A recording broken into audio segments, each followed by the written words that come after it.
America honors a past generation soldier with the nation's highest military award. Sergeant Stephen Smith reports on an Army aviator who wasn't afraid to put his life on the line when American troops needed him. More than 40 years after demonstrating the heroism immortalized in the best-selling book and acclaimed movie We Were Soldiers Once and Young, retired Army Lieutenant Colonel Bruce P. Crandall is receiving the Medal of Honor. Crandall receives our nation's highest award for his actions during the Battle of Ia Drang Valley in November of 1965, the first major ground conflict of the Vietnam War. Crandall, then a major, commanded Alpha Company 229 Assault Helicopter Battalion, 1st Cavalry Division. As the battle raged, Crandall dodged intense enemy fire as he repeatedly flew to a landing zone to rescue and resupply troops. That battle was my baby, as far as the airport.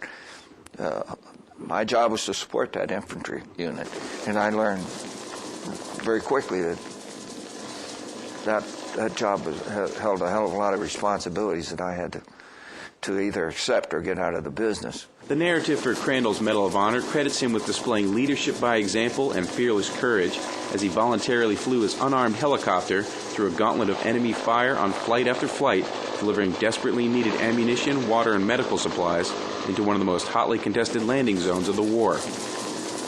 The enemy fire got so intense that the infantry commander closed the LZ, but Crandall and his wingman, Major Ed Freeman, volunteered to continue the mission.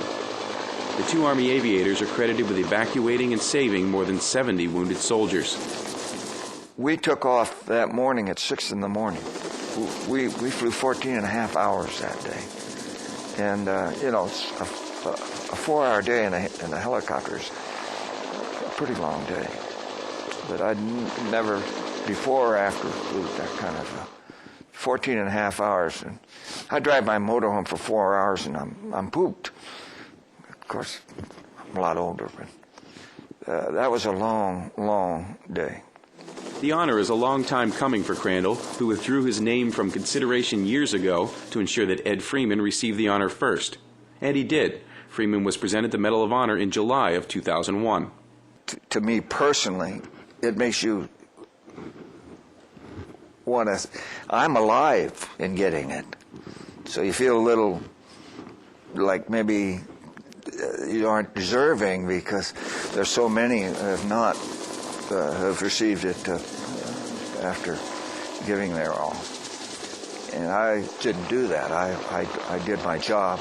I did what had to be done, and I'm awed and amazed at what's going on right now. Sergeant Stephen Smith, The Pentagon. A master Army aviator in both fixed-wing aircraft and helicopters, Crandall led over 900 combat missions during 2 tours in Vietnam.